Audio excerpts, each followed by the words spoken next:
Fox hunting has been known through the European history since the 16th century. And it's a culture, actually, a culture of very competent riders who train their fox hunters, the hounds, quite well to go after foxes.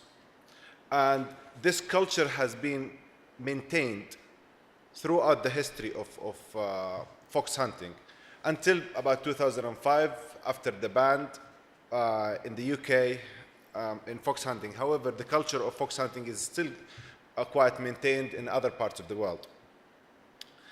The reason why I brought fox hunting here, because I think we as clinical microbiologists are quite conservative, like how the fox hunters are in maintaining the culture. I think we still appreciate the basic technologies and techniques that we have inherited from the fathers of the science of microbiology. We still rely on our senses, sniffing sometimes plates, looking under the microscope, try to describe the morphology of the bacteria, despite the amazing technologies that exist in today's either research laboratory or even in the clinical laboratory. Dr. Al-Sheikh, that was amazing, the presentation you presented, because it showed the advancement in science. However, the application of that advancement in the clinical microbiology and in daily diagnosis is quite poor. Indeed, we rely on our senses. Every one of you as a clinical microbiologist, I'm sure you looked at plates yourselves. Probably you sniffed or looked at the microscope, the morphology of the colonies. All of these techniques and aspects and characteristics of the bacteria in particular are very important to us. However, there are amazing technologies out there where we can utilize to improve the diagnosis in clinical microbiology, and particularly when we're talking about antimicrobial resistance is an issue that is truly threatening the expansion of medicine. And the time really counts when we're talking about antimicrobial resistance, and the quick we diagnose patients with antimicrobial resistant bacteria, it's more likely that the patients will survive, because we will be able to put the patient on the proper antibiotic.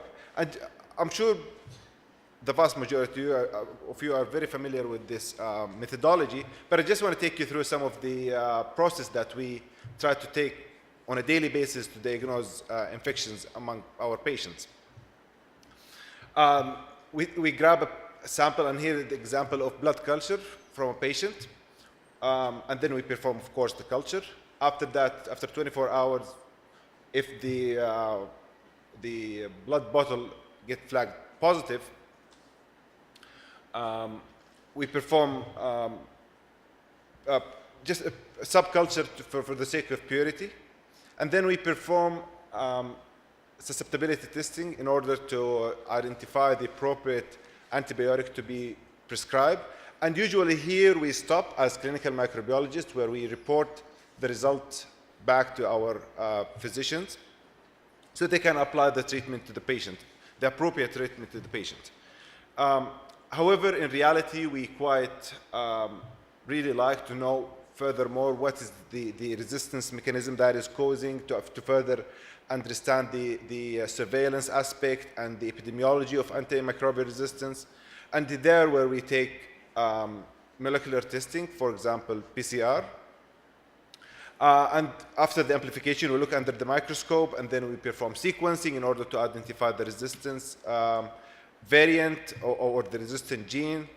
And that in the ideal world, which doesn't exist, we need at least 4 to 5 days to get the results. And even if we perform PCR, for example, we look for one target or another. In the best case scenario, in a multiplex scenario, we're talking about a handful probably of targets that we can truly detect.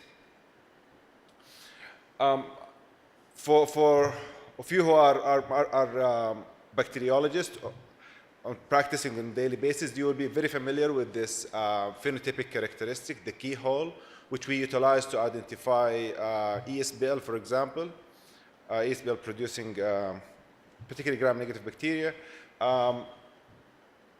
The MHT test, which can be used to detect carbaphenemases.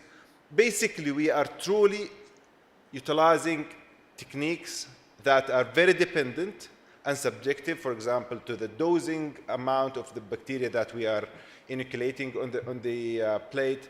It also subjected to the quality of the agar, the thickness of the agar, the quality of the disc. So there are a lot of variables which can truly ruin the results.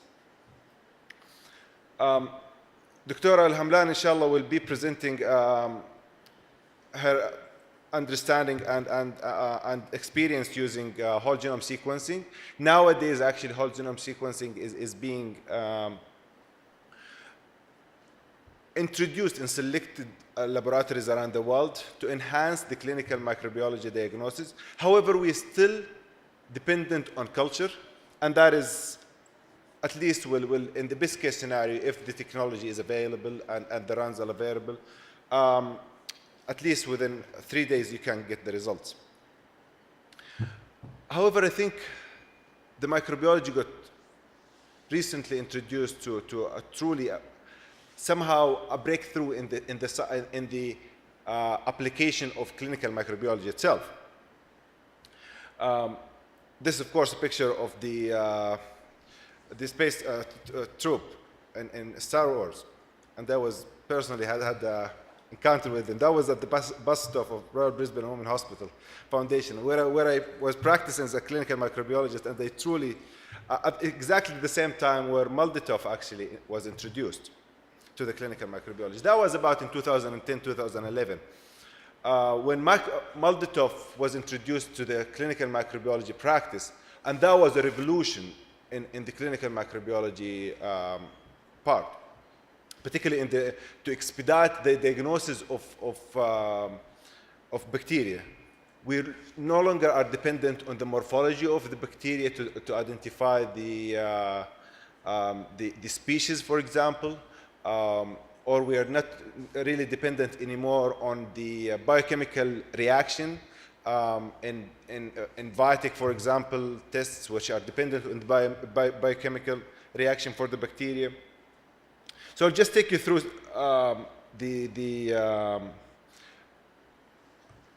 science behind Malditov.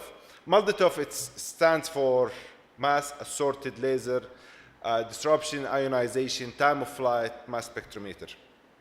It's basically a mass spectrometer, and it utilizes laser beam to try and fragment the molecule, regardless what molecule is that.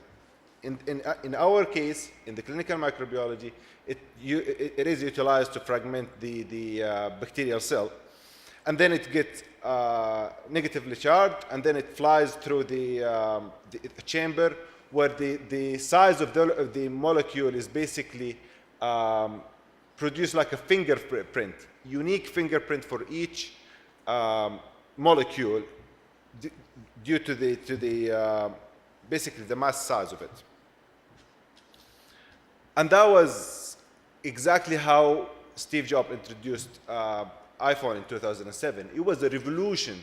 And I received some comments from chemists and physicists who were laughing at us, because mass spectrometers existed, and particularly Malditov, for example, existed since the 1980s. And it took us more than 30 years to introduce it to our clinical practice. And after the introduction of mass spec in clinical microbiology, more and more papers came out to showcase the importance of using Malditov for the improving and expediting the diagnosis of bacteria. This is another paper showing the utilization of Malditov in clinical diagnosis, and you can see here it's microbial identification. So basically, we were still dependent or conservative not to utilize it fully, despite the huge capacity that it produces. And we only utilize it for a certain aspect, which is identification. This is another review. I think it's a quite interesting one, which showcases basically it's a very philosophical paper that it tried to take the readers through a journey on how the clinical microbiology has improved over the years and how Malditov is truly shifted the stigma of clinical microbiology. Also, the paper showed how we can utilize Malditov to identify, for example, UTI or identify bacteremia in patients. But what I was really interested in, I was interested to how we can utilize Malditov to drive susceptibility. And that is, to me, was gold, because I think if we can truly utilize Malditov, which basically produces results in seconds with the species identification, but we can also get further results, I think we will be able to expedite the diagnosis of the infections among human samples quite quickly, which can basically result in implementing the targeted therapy rapidly. And that would lead to eradication of the empirical treatment philosophy that our colleagues at the medical wards apply. Basically, the reason why they are using the empirical therapy, because basically they can't afford to wait for that long to have the results of the susceptibility. So that paper came out about, I think in 2014, where they looked at the utilization of mass spec, particularly Malditov, for the detection of antibiotic resistance. And there are two different ways that we can utilize Malditov to try and diagnose the resistance for antibiotics. One is by looking at the bacterial extracts, basically how Malditov can really, I should show you, how can really break down the antibiotic or the hydrolysis of the antibiotic, where basically we take the culture, the positive growth of the bacteria, and then we mix it with an antibiotic, and then we study the difference. So, for example, this figure shows different readings for meropenem, as a compound by itself, using Malditov, and then when we mix meropenem with a susceptible bacteria, the meropenem antibiotic doesn't get hydrolyzed and it remains as is. But when the meropenem antibiotic is mixed with carbapenemase producing Acinetobacter baumannii here, for example, the readings of the meropenem actually get changed and shift. And that is due to the hydrolysis of meropenem. Same happens when we mix the meropenem antibiotic with KPC or a different type of carbapenemase producing Klebsiella pneumonia. We receive the same reading of the hydrolyzed form of meropenem. And that is amazing because we can truly see how bacteria is hydrolyzing the antibiotic, and we can read the hydrolysis of the antibiotic rather than the fingerprint of the bacteria. However, my colleagues at the Mater Hospital, they utilized the Malditov quite differently, where they looked at the fingerprint of the resistant bacteria versus the sensitive one. For example, here,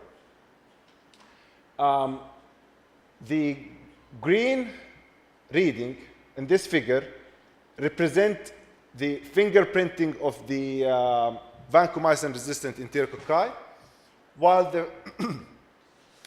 the red readings represent the vancomycin-susceptible enterococci. And there were different fingerprinting for the different types of the Enterococci, despite being the same species. I think here it's Enterococcus faecium. And according to this unique reading for the resistant strain, they also took it quite a step further, where they used the mass spec to try and develop what's called the phylogenetic tree according to the fingerprint profile of each of the Enterococci or VRE. And they were able to even, because the fingerprinting of certain species are quite exactly the same, and Malditov is very sensitive to the level that they could identify the clonality of certain species. They actually described an outbreak using Malditov. So imagine where we can use Malditov not only to identify the bacteria, now we can use it to identify the resistance mechanism, and even a step further where we can identify the outbreak if we can see clonality. And that is quite a breakthrough in clinical microbiology. Our experience using Malditov was quite different. Acinetobacter baumannii is quite a tricky pathogen because it has a complex, and that's why we call it Acinetobacter baumannii complex. There are certain species under the bacteria Acinetobacter baumannii complex. Of course, Acinetobacter baumannii, Acinetobacter nosocomialis, Pittae, Calcocyticus, and other species that under the Acinetobacter baumannii. However, we don't have the capacity in the routine clinical microbiology to differentiate between those species. Even using Vitic, for example, or Phoenix, it's quite almost impossible to differentiate between those species unless we utilize certain molecular analysis, for example, such as the gyrase B gene, the sequencing of the gyrase B gene, which can differentiate between those species, or the RPOB gene as well.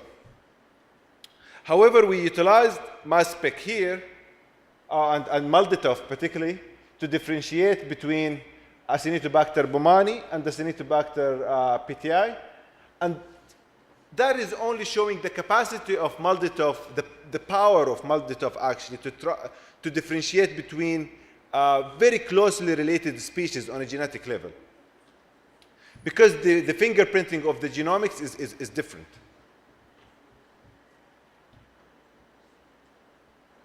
Again, we also differentiated between Acinetobacter nosocomialis and Calcocyticus, which are basically quite common pathogen that we diagnose them on daily basis as Acinetobacter baumannii.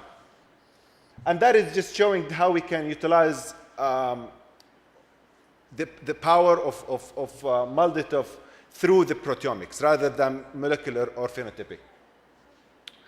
Another work that we have conducted as well, where we utilized, in this case, liquid chromatography mass spectrometer to try and identify the resistance mechanism of OXA48. It's quite known that OXA48 is actually quite difficult to diagnose due to the low expression of carbapenemase that the bacteria, particularly Enterobacteriaceae group, usually produces. And the reason why we used our method is to try and improve the diagnosis using a colorimetric assay, publicly known as, or commonly known among microbiologists as the CARBA-MP test, where we are relying on our, again, senses to try and differentiate between the colors to try and describe whether the bacteria is carbapenemase producer and hence broke down the antibiotic and the pH of the reagent changed, and hence the color was changed to yellow. But it's quite subjective again. At the end here, due to the low expression of the enzyme OXA48, it's quite uncertain the result is. Whether would you describe this positive or negative? And usually this is subjected to a lot of discussion and debates in the clinical microbiology lab if the carb-MP was utilized. And for example, here this paper shows how the carb-MP test is not really good. It reads the false negative results were associated with mucoid strain or unlinked of enzyme with low carbapenemase activity, including OXA48. So OXA48 is a carbapenemase, however, it has low carbapenemase activity. And that's why it's very difficult to diagnose it using the carb-MP test. So the carb-MP test is really not good for such diagnosis. So what we have done is basically we piled quite a big group of organisms, and the vast majority were actually OXA48. And we looked at the proteomics fingerprint of those bacteria and their hydrolysis to meropenem as well. And we found that the liquid chromatography mass spectrometer has actually helped give 100% sensitivity and specificity when it compared to the carb-MP test to diagnose OXA48, which is known as the low carbapenemase producer.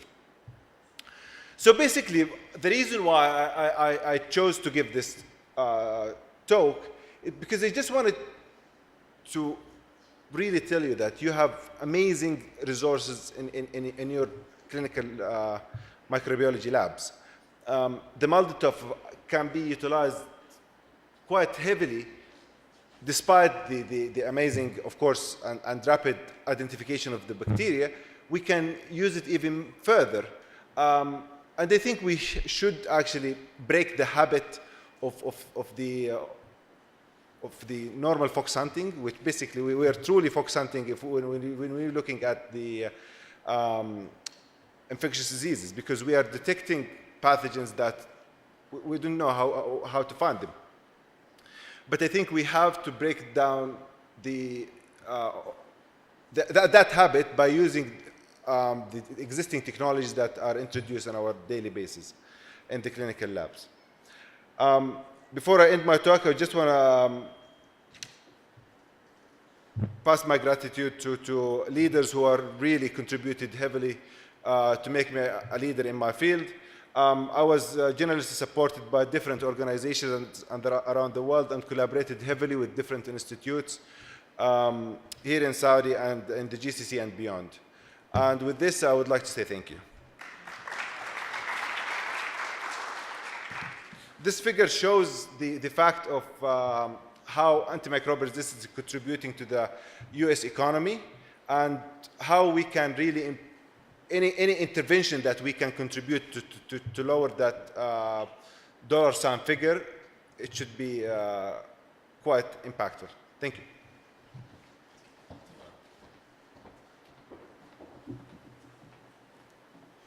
Thank you, Dr. Hussam. We may have a question. If anybody have anyone? Any question for the speaker, Dr. Yazid, Dr. Hussam? تفضل. تفضل دكتور. من القاعدة يا دكتور، من القاعدة.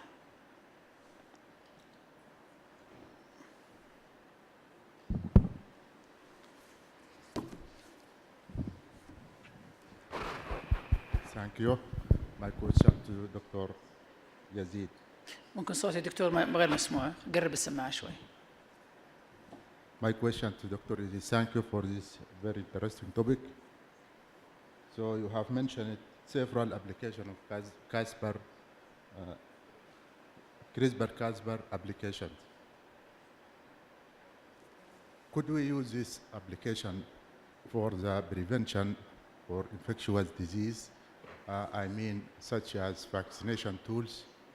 So if we clone some genes from the particular virus or bacterial to the Cas9 and inject this Cas9 to the human or animals, could this will degrade the viral or bacterial genomes before the establishment and inhibition of replications? If I understand the question correctly, is that could you introduce via CRISPR Carrying particular genes such as, let us say, HIV virus, yes, genomes, one gene from the HIV virus, and clone it to the Casper, and inject this Casper to the animal or humans. Is this Casper will work as a vaccination, as the immunity, and prevent from the HIV infection? I mean, it will degrade the genome and inhibit the replication of the virus. yes. The way I see it, and the way I'm reading the publications now, is that they're dreaming for something bigger. They're actually using the molecule, the CRISPR molecule, to act as an immune molecule. So you don't need to do that. So what you need is just to introduce ample amounts of the CRISPR molecule to do that on behalf of your immune system. So you'd eradicate a viral infection, for example. Or you could actually introduce a mutation that would make you immune to a particular viral infection. So I cannot answer that question directly, but what I'm reading is that the capacity for CRISPR to do change and to perform change is unprecedented. So it could actually be used as not a vaccination, but an eradication tool, or something that we can modify our immune system and thus be more efficiently immune towards a certain infection, or totally immune to that. So I hope that answers your question. Thank you.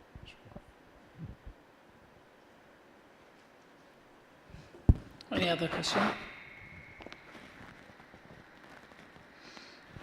I have just only one for Dr. Hussam. You know, Dr. Hussam, regarding to the Superbug and the antimicrobial resistant in Saudi Arabia, and we know how most of the people, they're really doing abuse for the antibiotics, especially some of the antibiotic you can buy it from the desk from the pharmacy. What do you think the new regulation, I mean, is the Ministry of Health or other institutions, do they have any regulation they're going to do it in the future? I mean, do you remember we live in the UK, and the antibiotic is not allowed to be sold in the pharmacy, just only with prescription. What about Saudi Arabia? Sure. Well, now I think global health security agenda, Saudi Arabia is entitled to act on the antimicrobial resistance issue. And in Saudi, I think now there's a committee, on a national committee, to put together the strategic plan, the national strategic plan to combat antimicrobial resistance. And that is the first step, actually. One of the aspects that we are tackling is regarding the controlling of antibiotics over the counter, of course, but also in the clinical world. You will be very surprised to know that actually only 30% of the antibiotics that are produced or imported to Saudi Arabia are actually only utilized in health. 70% of those are actually utilized in the agricultural industry. So despite the fact that over-the-counter prescription is a big issue, it's actually only a small fraction, and contribute to only a small fraction of antibiotic abuse. So we would rather focus on, or I would say the priority now is to focus on controlling antibiotic in the agricultural industry first, and then we focus on controlling antibiotics